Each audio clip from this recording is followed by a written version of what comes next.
Welcome to True Cosplay Crimes. This panel is brought to you by SheProp, which is a wonderful collective of female, trans, and non-binary creators, prop makers, costumers. We're all members, and it's a really lovely group. And one of our big aims is education for cosplay and bringing people into the community. But as you may have noticed, we have a couple of different things going on. Comic-Con's a little different this year, and we just wanted to take a minute to talk about the fact that we really support the strikes that the Writers Guild and SAG-AFTRA are undergoing right now. Jessica is a union member in IATSE, and we just wanted to share where you can donate, you can learn more things. I was at the press junket for the AI and entertainment panel yesterday, and for anyone who is confused about whether you can cosplay during the strike, Duncan Crabtree Ireland says yes, you can. There's a video up on Temple of Geek, which I am a contributor to, detailing a lot of stuff about cosplayers, hobbyists, influencers, members and non-members, so we can all support and not cross any lines or break any rules. So that's been my favorite part of the con so far, honestly. Jessica, can you say a couple words about being in IATSE? Yeah, obviously I am not a member of SAG or the WGA, so all of my opinions are my own, but speaking as an IATSE member, or not even on behalf of IATSE, all my opinions are my own, but I know personally that what these two unions are fighting for, just to be treated as decent human beings, affects everyone in the film industry. IATSE is the support staff. Like, I'm a hair and makeup artist, so if I don't have background actors to do, I don't have a job. That top one there, that entertainmentcommunity.org, they were instrumental in helping me when I got my cancer diagnosis and making sure that I had adequate coverage. That is who to contribute to. If someone throws up a GoFundMe or whatever, don't. That's the one. There might be a couple other like charities and other things popping up, and wait till see their official capacity. But this is bigger than just actors whining or writers whining, because that is not the case. We work very long hours, we work very hard hours. I've been on disability since January, and my last day of work was 17 and a half hours.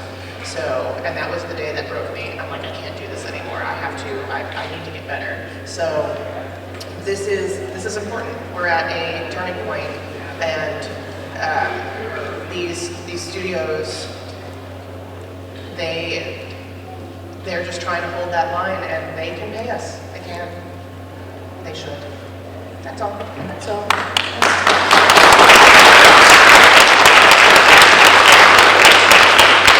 Thank you, Jess. Disclaimer, all of our opinions are our own. They are not our own. Any union organization that exists or might. I've already told you a bit about SheProp. There are a number of ways where you can find the community.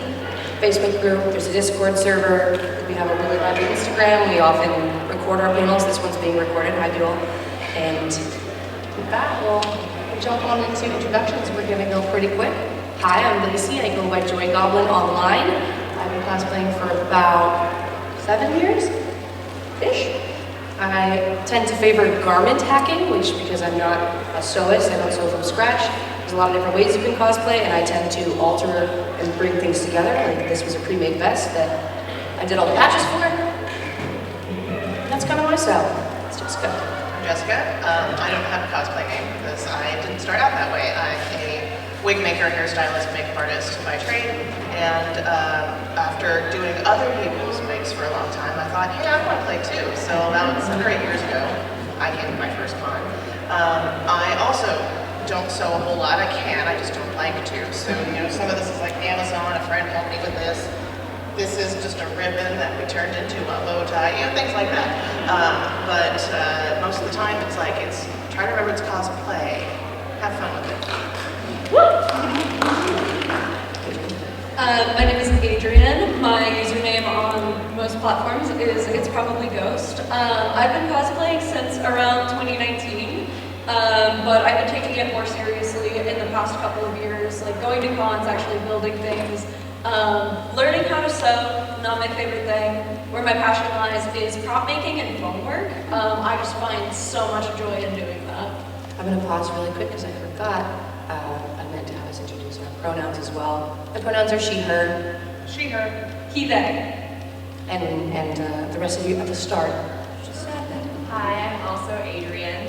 I'm a rare occurrence. I go by WaxSealed Costumes on most platforms. Pronouns are she, her. I have been sewing for probably a little over 10 years, and I started because I loved the costumes in period dramas, and that's how I started. So I consider myself a historical cosplayer, but I love all sorts of fandom cosplays as well. And I love collecting hobbies. If there's something I can learn to work on my cosplay, whether it's prop making or sewing techniques or embroidery or weaving or I don't know, anything else, I will try to learn it because it's fun. I can pretty much be found as Malice Folk everywhere. It's my World of Warcraft name when I started, and then I kind of got known as it when I showed up as my character at BlizzCon one year, and in character because I don't do big groups. I've been wearing costumes since high school, but Malice's costume was the first one I actually made with armor and all of that, and that was about 13 years ago. Now I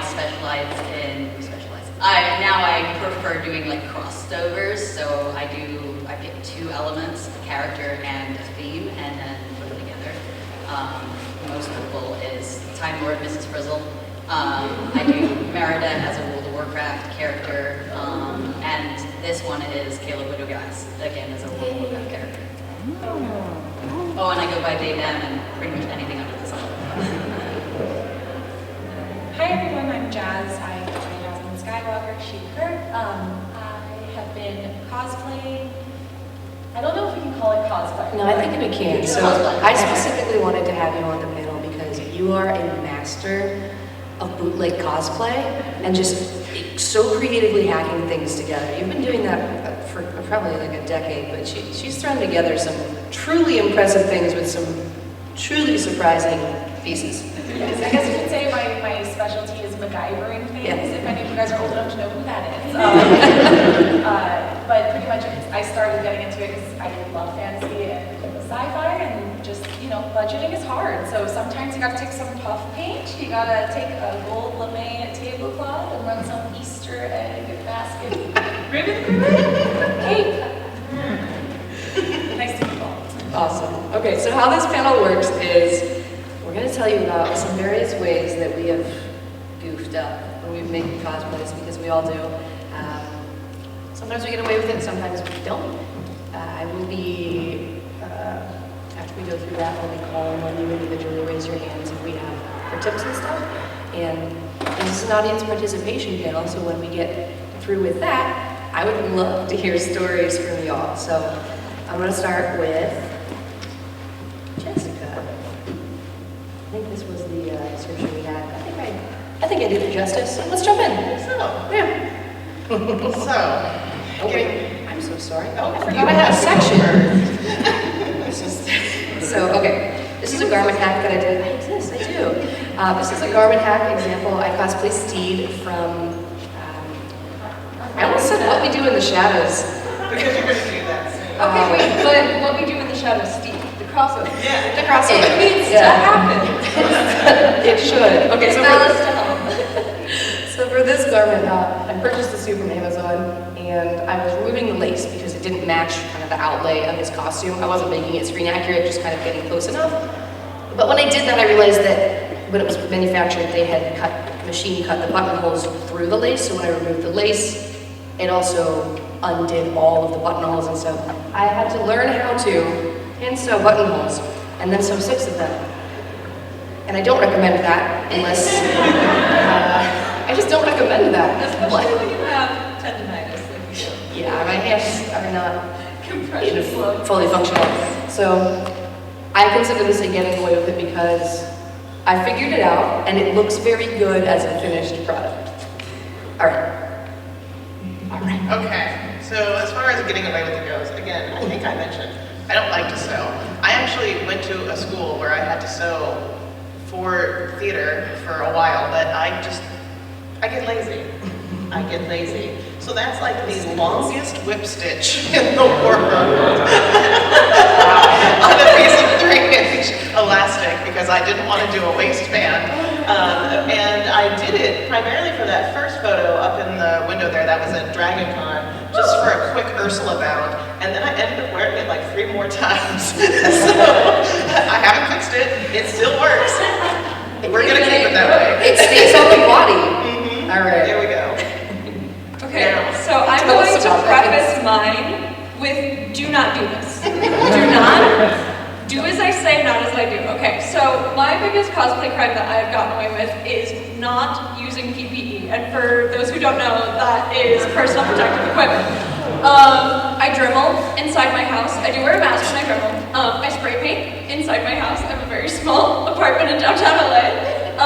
The picture on the far left is what used to be the guest bathroom. It is now the resin printing room. You're not allowed to go in there without a respirator. I just recently did a deep clean of it, so it's really nice now, but that's just completely been transformed into toxic fumes. And then the far right picture is just the shelf where I keep all of my crafting shit. It's not big enough. I need a second one. Same. Please use PPE when you're doing things that have fumes. Do not be like me. I've gotten away with it thus far, but it is not smart. Okay, tell us about this. I got away with it, so I don't know if any of you guys are like me. I'm a severe procrastinator when it comes to con punching. And so when I made that's my 1740s Elizabeth Swan, the first time I wore it to a convention, I wanted to try and learn to hand sew a lot of it. And so I foolishly started, so the one on the picture on the left is my mock-up with completely unfiled, the boning is the strapping from hardware stores. Oh, really? Oh, it's sanitized. Oh my god. It's not filed, it's not rounded, there's sharp corners, and I just stuck them in there to try to get my pattern. And I started working on the proper stays, and of course I never finished those, so I ended up wearing the mock-up with whip stitch edges, the raw edges on the bottom, the boning was sticking out, but it's fine because it was underneath and you can't tell. So I got it. And I wore that to a competition, so. Does it look good from the outside? How is it judged in a competition? That one didn't have a really up-close craftsmanship component. When I wore it a second time, last year at San Diego, there was a craftsmanship component, and I did finish my stays. Good job. It took 3 years. Okay. So mine is cutting corners. So I have a habit of, I've got ADHD, very bad timing planning, and I usually use 3 conventions throughout the year to make sure I hit certain benchmarks. The one in the beginning was pretty much held together by a couple of threads and a prayer. It was a thrifted jacket that I turned inside out so I could have the fur, and then I just kind of used that jacket to make a pattern with the material I wanted on top. And yeah, it didn't last very long. The one in the middle was Merida. I was creating that, and the night before I show up at the convention, it is still in 3 pieces. The panel at the bottom, which was puffy painted and then sewed over the top, that whole thing I finished on the plane as I was flying in. I sewed it to the bottom of the skirt in probably about 3 in the morning, and was able to wear it the next day. It wasn't until after I had worn it for multiple conventions that I realized I missed 3 pieces. So they're just puffy painted on and not sewn, and I can't fix that because I can't get to the other side anymore. And then the last one was another habit of mine, which is literally just taking pieces that I find in the thrift shops and stuff like that, and then applying new fabric to it. And the corset that I'm wearing is just panels of this really cool fabric that I found, and I just took the corset and I just cut out the panels and sewed it to it. And I mean, that one actually has survived quite well. Not that I've worn it that often, and I don't fit it anymore. But that was another one that I just kind of managed to wing it right at the last minute. Plan, please. But being sleepless the night before con is never fun.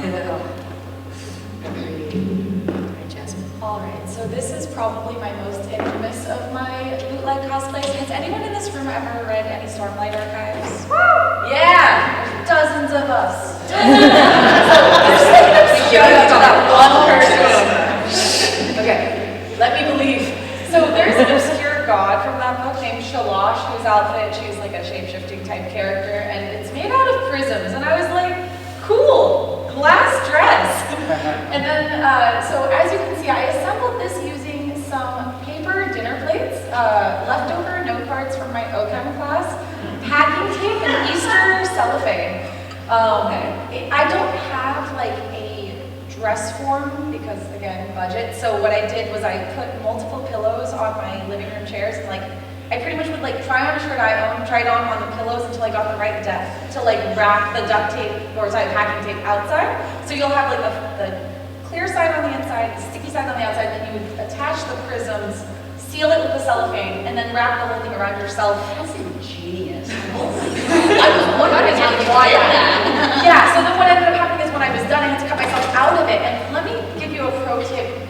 Don't do this alone. Because I had to call one of my best friends who lives a few blocks away to cut me like with scissors. Like I'm completely undressed, like except for this like tape concoction. And then the seal is pretty much just new packing tape every time. Just strap it down.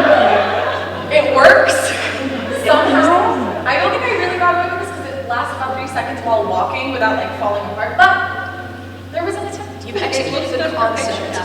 You got a photo, that's Honestly, that's the only rule I have. If it looks good from 15 feet away and it looks good in photos, I'm good to go. There's no Photoshop. That's the actual look it has in real life. If you were standing in front of me and like looking at my costume in detail, don't. If you see it, no, you to didn't. take 5 steps back. There's a reason. Squint.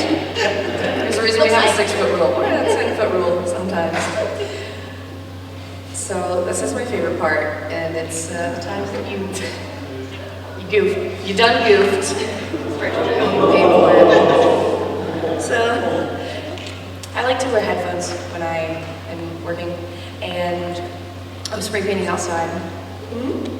Okay, you're just enjoying the shame, I understand. I brought a can of spray paint inside and set all my stuff down. Forgot to put the cap on it. Just was doing my thing, wearing my headphones, bopping along in the kitchen, and suddenly, oh no, it smells like spray paint. And by the time I got to it, this is after I tried to clean it, because I went into panic mode because I'd spray painted half of my pillar gold and half of my husband's backpack gold. He's in the front, I'm sorry. So there's the text to my husband about, I didn't take a picture of it when it was still gold because I went into problem fixing mode and was like, I have to get a razor and I have to get a paint chip and I have to go to Home Depot. I have to get this fixed by the end of the day. It's a good thing to have on hand, a copy of your wall paint. So rip to that backpack. I'm sorry again. Okay, so surprisingly, in this process, I realized most of my fails are shoe related. I may or may not be wearing a pair of shoes for the first time today. So, do I learn? No, I don't. I don't have photos of my first cosplay where I lost a toenail because I over padded the shoes because I've worn those shoes before, so I just figured maybe just extra padding for Comic-Con, but that made them too tight. Or the ones that I spray painted without testing first, and they stayed sticky till I threw them away after I wore them. This pair, I did actually wear around, but not long enough. So the thing is, you have to test run your pieces, if you can, but the most important one is shoes, because I took that photo, walked 5 steps, and the whole bottom started to delaminate.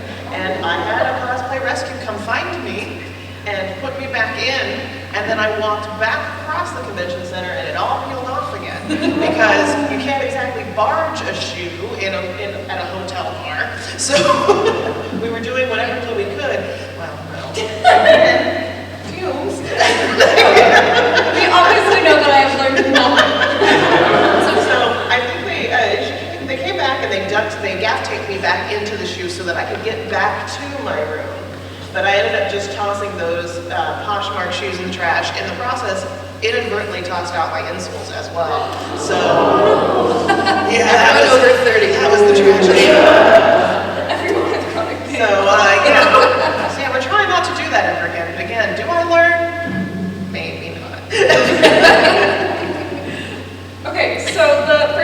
hard to see. I clean a lot.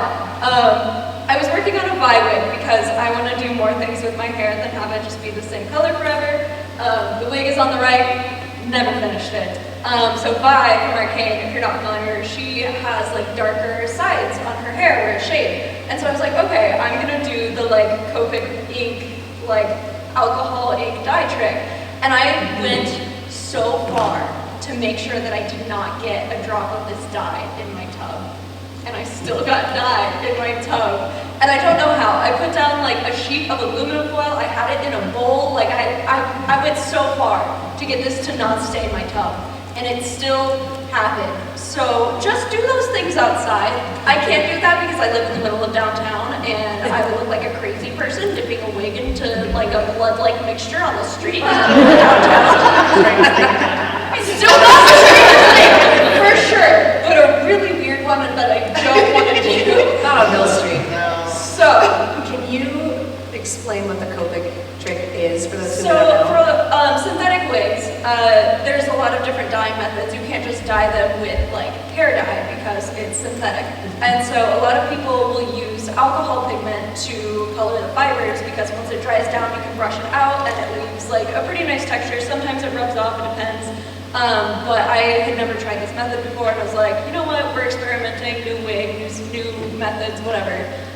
So I personally would suggest just like getting extra wig wefts and dyeing them with grit dye and doing it that way. That's what I should have done, but I wanted to be cool and try a new thing and it didn't work. And now the tub in my rental apartment is stained and I don't know what I'm gonna do. So. Just like that when you go there.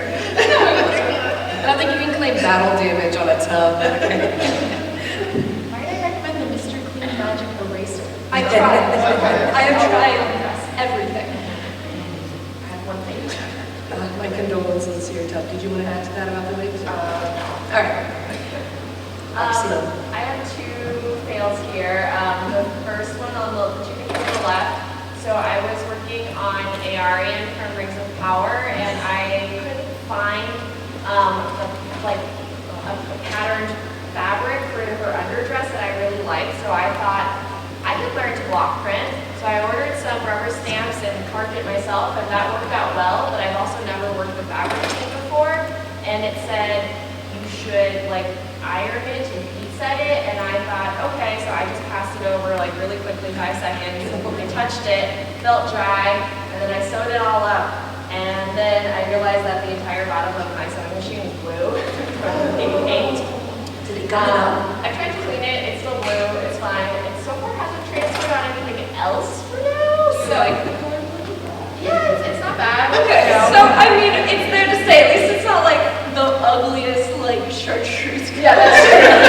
Color could be Years. worse. But it was like, oh no, my bright white machine is now blue. So follow the instructions and do tests when you're working with stuff that's supposed to dry is my lesson learned. And then the other fail on the right is I was repurposing an old costume that I had hastily finished. I didn't have time to put an actual like zipper or closure in. I had some sticky Velcro at the time, so I stuck some Velcro on and it was the closure and it was fine. And then that went in the closet for like 5 years. And I pulled it out and I thought I'll reuse it. And I ripped off the sticky velvet and then I said, oh, I'm gonna sew in a new zipper. So I tried to run it through the sewing machine and it didn't make it about 2 seconds before my machine made really weird noises because my needle got stuck in the adhesive left over from the Velcro and jammed into the bobbin casing. And so I had to take wire cutters to cut my needle and free that up. And then there was a giant hole in the plastic of my bobbin casing, so I had to go buy new bobbin casing too. So sometimes either, I don't actually know what the lesson is going there. I haven't tried that. I've heard that there are needles that are good for adhesive, so that's probably one option. I think my main one is just don't try to sew through really sticky stuff. So, I like stealth cosplay. How many people can guess where this is going? So, I decided to do stealth cosplay. I've always wanted to be tall because I'm very short. And so I decided, I fell in love with these birds. They are originally, this is a World of Warcraft character, they're originally inspired by the Skeksis, which were brought into the game. Well, when they brought this new expansion out, they decided to expand on the history of them, and so they brought out these highborn Arakoa, and I'm like, this is the dream. So I made this character, and I'm designing it and all of that, and I'm like, I want to do stilt cosplay, so I'm going to learn how to run in stilts. Because I figured if I learn how to run in stilts, I'd be able to, you know, work on it. And I actually do have a helmet in that mask that I made, so, you know, safety first. However, when I was practicing, I was gonna say, do you have a helmet in the practice picture? No. so when I was practicing, I got to the point where I'm able to walk around and actually run. So these are the stilts that they use, like the same style of the stilts they use at Disney for all of their performances. These guys like do flips on them. I'm not that good. So when I got to the point where I was comfortable with them, I was actually able to run in them. And we had a track, and I'm running around the track. Well, this was about a month and a half to 2 months in of practice. And I'm running around the track, and I was doing really well. And I was like, you know what, I'm feeling really good about this. Let's push for the last one. Yeah, not a good idea. So I'm running around the track, and all of a sudden I'm going from vertical to horizontal. Thankfully, my hands went up, covered my face, so I didn't smash my face. But I broke 2 ribs.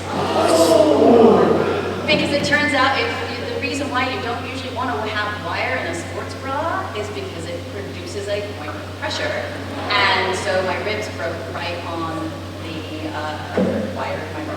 Oh, that's also the reason boob armor is stupid. So I work in construction, so I got about a week worth of healing before I had to go back to work. So luckily I was doing a job where I was able to do more of the actual putting the stuff together rather than pulling the cable. But yeah, it was a very interesting healing process. About a month later, I'm back on the stilts going at it again. But I was being a lot more careful, and my biggest rule was whenever I was in cosplay, wearing the stilts, I always had my staff with me, and I always made sure I had a spotter, which was good because I got heat stroke one day outside on the stilts and fell into the arms of a very nice looking Chris Hemsworth character, so he's got his upsides. Yeah, still cosplay. So certain things have a handler. Yeah, whenever people ask us cosplay, I'm like, plan at least a year ahead. Because you want at least 3 months on the stilts before you build a cosplay around it. Because then you get to feel the movements and things like that. Absolutely. Thank you, Malice. Cheers. Yeah, so I guess this one did not lead to any bodily harm to myself and the people around me. In terms of bootleg cosplay, this was a link. There was an attempt. Essentially, one thing that I always recommend to people is just make sure you can actually move when you've assembled something. Like I generally, as a rule, try not to buy anything new for any cosplay I do. So this was like an awry sports bra, a formal blouse that I worn to work, hiking pants I think I rolled up. I think I have on my head is like one of those neck cover thingies to stop you from getting sunburned, along with a wig I bought 3 years ago from Mercy that's also been a Nicole Kidman AMC Theaters cosplay, which, you know, I just am too lazy to wear wigs. So anyway, all of this looks well and fine, but given how many garments were involved, the back was essentially like multiple hair ties and head-sized elastics holding together 6 or 7 layers of clothing and belts and I think my friends like ornamental curtain ties for the gold elements. And the problem is every time I turn, you were there, at the event. I was there, I saw it.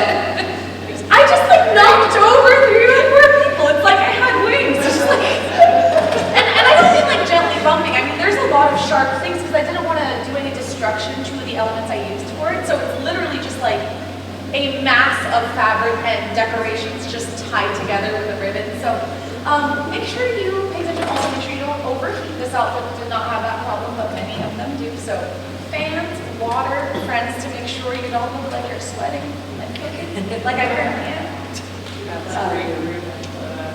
Thank you. Oh yes, that was amazing. So anyway, there was an attempt. It looked cute. We looked cute From the front. From the front. I didn't really see much of the back, so in my mind it's immaculate. What was the word for that? that thing with the ball that like amasses more stuff as it rolls down? Like a snowball? Yeah. I was that in the back. Like a little turtle. Okay, so I'm going to go down the line, and I'm actually, who all here cosplays?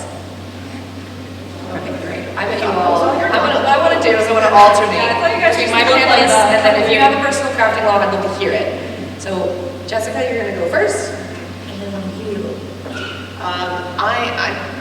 I also have to learn that lesson about PPE myself, but ironically, I am really a stickler for it when it comes to my cats. I deal with a lot of wing fibers, and Furiosa loves a Sailor Moon, and I don't want to pay to get that out of her. So, but my personal crafting law is when I'm working with hair, I have to clean it up all the time. I actually have a little vacuum cleaner underneath my wig standing station that I can just shove the hair in there so it doesn't get into a cat. So there are these things, if you put your wig on a tripod, there are these things that you can put under your wig. Oh, I know. that I try to do that in certain theaters where they have us on my carpet and stuff, but I'm not into them. So I just cut it, shove it into the vacuum. Cut it, like, you can't see my foot.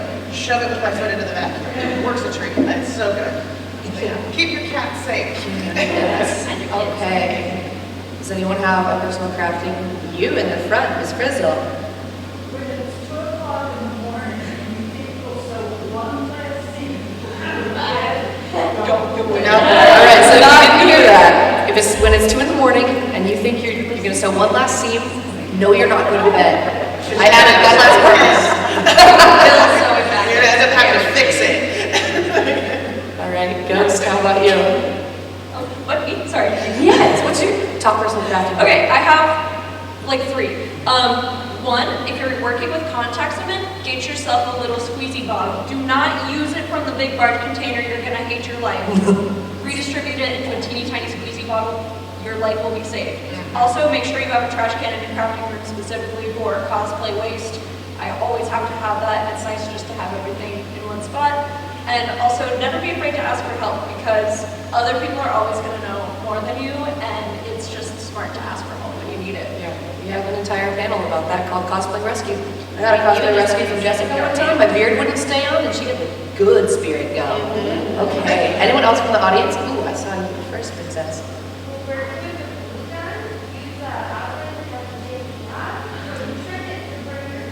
Yes. We threw together to add context. We threw together a costume last night, about an hour, for the neopets party.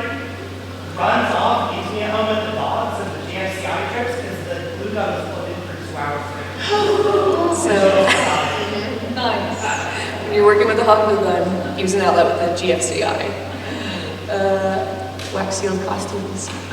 Okay, so for crafting itself specifically, if you use a rotary cutter to cut fabrics or materials, always close the blade, set it down. Don't think that's fine, I won't touch it because you will, and I learned the hard way, it takes very little pressure to just like brush against it and slice your finger open.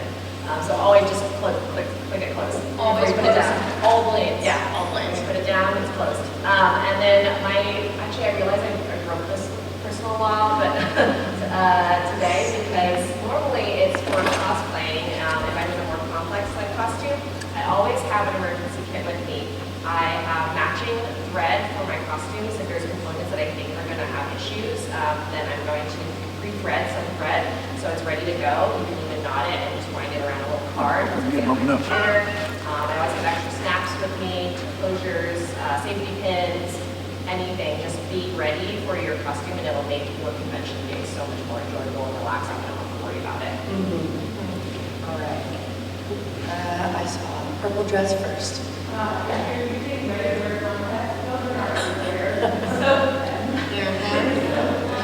Yep. Yeah, don't believe it if the contacts say ready to wear. Soak them first. And if you're wearing contacts to a con, bring eye drops. Your eyes are going to get dry, they're going to get irritated. Just do yourself a favor, bring eye drops. And you only have one set of eyes, so protect them. Exactly. Like, don't be putting aftermarket in your eyes, okay? My biggest rule, probably because I'm a mom, my biggest rule is always have snacks, water, everything in a like shopping bag or something that you don't mind accidentally losing if you happen to put it down. And the reason why is because you need food as well as water, because otherwise you don't absorb the water. Hence why I learned that the hard way. But my biggest also rule of thumb is comfort over clarity. So I will always go the more comfortable route over being screen accurate, because screen accurate means that it looks good on screen, which means it looks good from 15 plus feet away. And also, can I add to the screen accuracy? Those costumes don't look like that a lot of the time. A lot of Marvel costumes are actually CGI. A lot of them have a bunch of different pieces, and they're different in multiple shots, wide shots, close-ups. It's very, screen accurate is a tricky target to try and reach. And a team to put them into it. And a team to build it. Yeah. We're all a one-person team building whatever we're building. And I was, if I may, soapbox, I was talking to a reporter earlier about how film is a big collaborative art form, and you need everybody to make it actually happen, and everybody deserves a living wage, and to be able to make more than $27,000.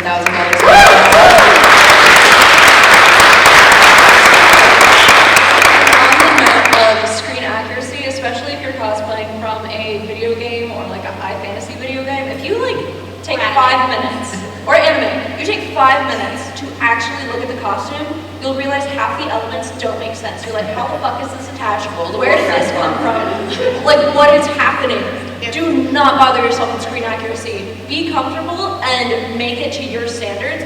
Don't worry about screen accuracy. If you've ever seen a turnaround of like of a character where they've got like they turn like 8 different images, sometimes they don't match. And kind of like to add on to that bit, my other rule is comfortable shoes no matter what. Because you're going to be a con, you're going to be on your feet all day. If you're going to be on your feet for 8+ hours in bad shoes, you're going to hate life. Don't be like me and wear 7-inch demonias to Yes. WonderCon. Do as I said. The biggest rule about it is if you can't find a screen accurate look, think about the character and what they would choose in a modern setting. I wear combat boots with my Princess Merida. Oh, yeah. Because it would work. She would. I haven't had anyone come up to me and go, you're wearing the wrong kind of shoes. I'm like, Also, this is a character choice. Yes. Okay, I'm going to do Jazz, and then, because we have 10 minutes left, we just got the warning, and then we'll do audience. My rule is for anybody who likes making things really sparkly. So if you, I treat it like a gun. If you use E6000, do not have the glue open around anything you do not intend to destroy. I don't care how many layers of cardboard you have, your outfit will seal to the cardboard. You will be, I have bedazzled many popcorn buckets for myself. It's just there. I will wake up with rhinestones attached to things I didn't even realize they were exposed to. So just be aware. If the glue is open, the glue will attach, and it will attach to the last thing you think it's going to attach to, not where you're aiming. So keep a clear workspace. The glue does not love you. Yeah, thank you. Okay, audience. I would actually love if anyone has a cosplay crime they'd like to confess. I would love to hear one. I want Obi-Wan to answer, I'm sorry. You know what? Okay, we'll go with that.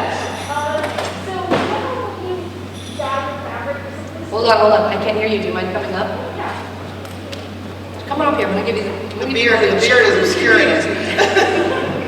This mic is very hot, so you should have no problem. All right. So you know with Big Dye, once you dye the fabric, you're supposed to wash it and then dry it? Yes. Guess who didn't wash it, put it straight into the dryer, and then washed and dried white clothes like that? It was red dye. So those towels are pink. And they're not it's always the pink. It always is. And I was trying to dye something brown. I used red. I'm not even going to explain my art behind that. So, and needless to say, that was for an Anthem cosplay. I got my cosplay after that. So, Thank you. Adrian's sister. Adrian just reminded me of the time we did that with my driver. Thanks. Okay. Thank you, Steve. You had your hand up for a while in the front. For a tip. Sure? Set timers. I'm a gatekeeper. Yes. Set timers. So Timers. For your PBA work, the bar set times, otherwise you do time very easily. Reiterate, Kinda set like- timers to eat. Yeah, to eat, especially if you're on a medication for ADHD, they can suppress your appetite and you'll forget to eat and not notice, and then you'll be in trouble. And if your crafting session is running late, make yourself a bedtime. You do not want to be up till 3 in the morning if you don't need to be. Yes. Your cranny to small windows set like reminder times. Yeah, I have a little cube timer that has different times. You can do it on your phone. You can use Alexa. Yeah, the cube is great. Okay, cosplay crime. Gotta go with Emily. So I have unfortunately learned about alien tape. Alien tape is very nice. It's really, really double-sided sticky tape that you can pretty much find anything temporarily. I have used it to hold together boots and onto my leg. We've all been there. There's a crime. You gotta tape yourself in. Tape yourself in, tape yourself in.